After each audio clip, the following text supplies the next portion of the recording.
وجے مالیہ ایک امیر فیملی سے تعلق رکھتا تھا۔ اس کے فادر ایک بہت بڑا بزنس چلاتے تھے، لیکن جب اس کے فادر وٹل مالیہ کی ڈیتھ ہوئی تو سارا کا سارا کام اور پورے امپائر کی ذمہ داریاں وجے مالیہ کے کندھوں پر آ گئی۔ اس وقت وجے مالیہ کی عمر صرف اور صرف 28 سال تھی۔ اس وقت کافی سارے لوگوں کا ماننا تھا کہ وجے مالیہ اس بزنس کو نہیں چلا سکے گا اور ابھی ان کا ڈاؤن فال شروع ہو گیا ہے۔ لیکن سب کے امیدوں کے برعکس وجے مالیہ نے کچھ ایسا کر دکھایا جو کوئی بھی نہیں جانتا تھا۔ یونائٹڈ بروری کی تمام پروڈکٹس میں سے صرف اور صرف کنگ فشر نے اسے زیادہ اٹریکٹ کیا، کیونکہ باپ کے مرنے سے پہلے اس نے خود اسے لانچ کیا تھا۔ وہ خود بھی ایک ینگسٹر تھا، اسی وجہ سے اسے پتا تھا کہ اگر ہمیں کنگ فشر کو مارکیٹ کے اندر ہٹ کرنا ہے تو ہمیں ینگسٹرز کے پیچھے جانا ہوگا۔ بنگلور وہ شہر تھا جہاں سے انڈیا کے اندر پب کا کلچر شروع ہوا اور اسی جگہ پر چھپی تھی کنگ فشر کی کامیابی۔ بنگلور کے اندر جہاں پر ایک پب تھا، 1 سال کے بعد وہاں پر 40 پب بن گئے اور اس کا ڈائریکٹ فائدہ کنگ فشر کا ہوتا تھا اور ینگسٹر رات 4 بجے تک پبس کے اندر بیٹھے رہتے اور اب لوگ بیئر کی جگہ پر کنگ فشر کا نام یوز کرنے لگے ایز اے بیئر کے طور پر۔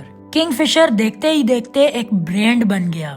انڈیا کے اندر کافی آوازیں بھی اٹھائی گئی کہ اس ویسٹرن کلچر کو دور کیا جائے، لیکن اس کا وجے کے اوپر کوئی فرق نہیں پڑا، بلکہ اس کے مطابق اس نے یونائٹڈ بروری کو اونچائیوں تک پہنچا دیا تھا، جو کہ سچ بھی تھا۔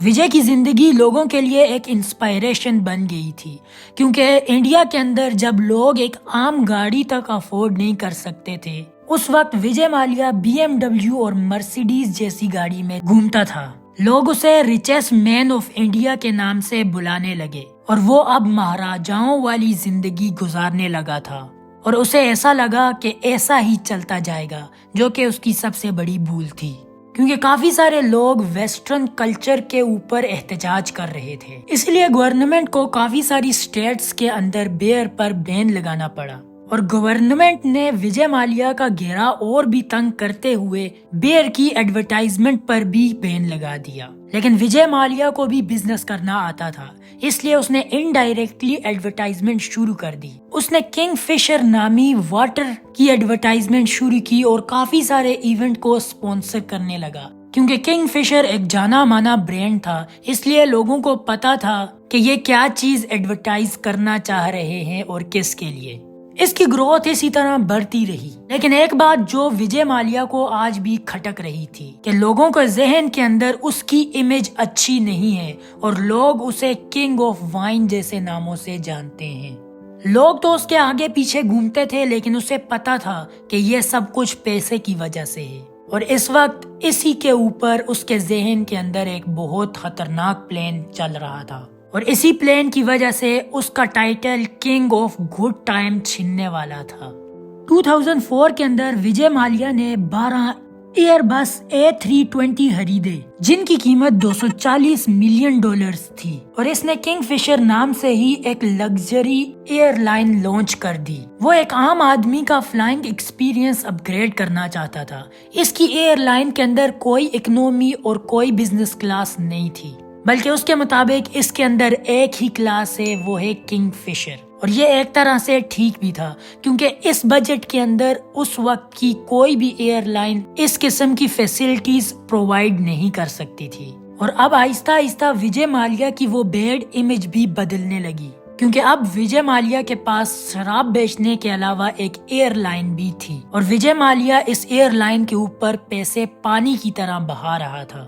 کنگ فشر کے اندر صرف ایک ہی کلاس ہونے کی وجہ سے سب چیزیں ٹاپ کوالٹی تھی اور کافی ساری ایسی فیسلٹیز بھی تھی جن کی ضرورت ہی نہیں تھی، اور انڈیا کے زیادہ تر لوگ کم بجٹ کے اندر ٹریول کرنا پسند کرتے تھے اور کنگ فشر کے اندر اتنی زیادہ فیسلٹیز اور ساتھ میں ایسا کھانا جو میجورٹی انڈینز نے پہلے نہیں کھایا تھا۔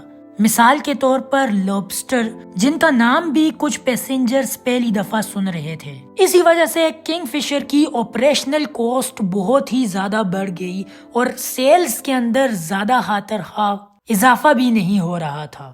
اس سب کی وجہ سے کنگ فشر ایئر لائن نے پہلے 18 مہینے کے اندر 347 کروڑ کا لاس کیا، لیکن وجے مالیہ کو اس سے کوئی فرق نہیں پڑا۔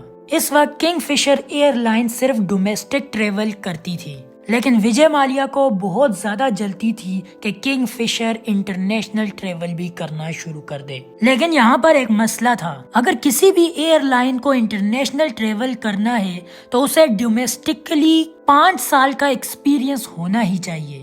اسی جلد بازی کے چکر کے اندر وجے مالیہ نے ایئر ڈیکن نام سے ایک اور ایئر لائن خرید لی، اور اس نے یہ ایئر لائن مارکیٹ سے بہت ہی زیادہ دام کے اوپر خریدی، اور یہ رقم وجے مالیہ نے بینک سے لون لیا ہوا تھا، اور اس کا پلان سمپل تھا کہ بینک سے لون لے کر ایئر لائن خریدو اور جب ریٹرن آئے تو بینک کو لون واپس کر دو۔ لیکن یہاں پر سب سے بڑا مسئلہ واپس پیسے کمانا تھا۔ Kingfisher airline internationally launch ہو گئی اور پیسنجر بھی کافی خوش تھے اور ایئر لائن سٹاف بھی کافی خوش تھا۔ وجے مالیہ اپنے باقی شوق پورے کرنے لگا، حالانکہ اسے پتا تھا کہ اس کی ایئر لائن قرضوں کے نیچے دبی ہوئی ہے۔ اس کے بعد کچھ ایسا ہوا جس سے صرف اور صرف انڈیا ہی نہیں بلکہ پوری دنیا کی ایئر لائنز خطرے میں پڑ گئی۔ 2008 کے اندر امریکن مارکیٹ کے اندر ریسیشن آ گئی، سٹاک مارکیٹس کریش ہو گئی اور فیول پرائزز بڑھ گئی اور لوگوں کی پرچیزنگ پاور اور کم ہو گئی۔ جب بھی ریسیشن آتا ہے تو لوگ اپنے فالتو کے خرچوں کو لگام لگا لیتے ہیں، جس کے اندر سب سے پہلا نمبر فالتو کا ٹریول ہے، اور کیونکہ US$ انٹرنیشنل کرنسی ہے اسی وجہ سے اس کا اثر پوری دنیا پر پڑا۔ فیول کی پرائز 3 گنا بڑھ گئی اور کافی ساری ایئر لائنز نے اپنے فالتو کے ٹرپس بند کر دیے، کیونکہ سروائیو کرنے کے لیے یہ کام بہت ضروری تھا۔ اس وقت صرف وہی ایئر لائن سروائیو کر سکتی تھی جو خواہ مخواہ کے خرچے نہ کرے، لیکن کنگ فشر اپنے خواہ مخواہ خرچے کی ہی وجہ سے مشہور تھی، لیکن اس نے یہ خرچے ابھی بھی بند نہیں کیے۔ اور پھر ایک دن اس راز کے اوپر سے بھی پردہ اٹھ گیا۔ 12 ستمبر 2011 ایک رپورٹ پبلش ہوتی ہے جس کا ٹائٹل تھا پائی ان دی اسکائی۔ اس رپورٹ کے اندر کنگ فشر کے تمام رازوں سے پردہ اٹھایا گیا۔ اس رپورٹ کے اندر بتایا گیا کہ کنگ فشر کے اخراجات اس کی سیلز سے بھی زیادہ ہیں، اور یہ تمام خرچے اصل میں لون کے پیسے ہیں جو کہ مختلف بینکوں سے لیے گئے ہیں۔ 2009 اور 2010 کے اخراجات جن کا فگر $7 بلین تک پہنچتا ہے وہ تمام لون کے پیسے ہی تھے۔ اس رپورٹ کے اوپر صاف صاف لکھا ہوا تھا کہ کنگ فشر ابھی دیوالیہ ہونے والا ہے۔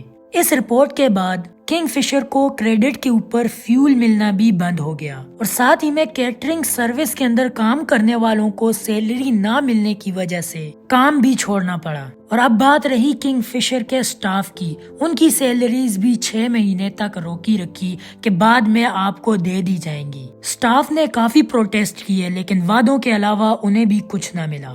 اصل میں وجے مالیہ نے انڈیا کے 17 بینکوں سے 9 بلین روپیز کا لون لیا ہوا تھا، اور ان میں زیادہ تر پیسہ پبلک سیکٹر کا پیسہ تھا، یعنی عوام کا۔ لون واپس نہ ملنے کی وجہ سے بینکوں نے وجے مالیہ کے اوپر کیس کر دیا۔ وجے مالیہ نے اس سچویشن سے بچنے کی پوری کوشش کی، لیکن کوئی سولوشن نہ ملنے کی صورت میں اس نے بھاگنے کا فیصلہ کر دیا اور ملک چھوڑ کر بھاگ گیا۔ اکثر مجرم اسی طرح بھاگ جاتے ہیں، لیکن FBI نے ایک دفعہ ایک ایسا پلان بنایا تھا جس سے مجرم جرم کرنے سے پہلے ہی پکڑے جاتے تھے۔ اگر آپ کو اس کے بارے میں جاننا ہے تو لیفٹ والی ویڈیو پہ کلک کریں۔ امید ہے آپ کو یہ والی ویڈیو بھی پسند آئی ہوگی۔ ملتے ہیں کسی اور ویڈیو میں، تب تک کے لیے بائے بائے۔